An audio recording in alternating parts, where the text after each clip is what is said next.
Hello, and welcome to Baby Trend. I'm Mia. And today, I'll be showing you how to remove, clean, and install the cup holders in the CV89, otherwise known as the Cover Me. Ensure you have your car seat's manual handy in case you need to reference it at any point during this video. Start with locating the tab under the cup holder. Press the tab against the outer car seat wall and pull up on the cup holder simultaneously to release the cup holder. Wipe with mild solution of soap and water. Rinse with clean water. Never use household detergents or solvents. To install the cup holders, look at the markings under the cup holders to ensure the proper placement.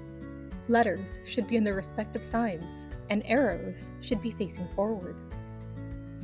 Align the cup holder tab with the cup holder receptacle and press it into place. Pull up to ensure the cup holder is secured.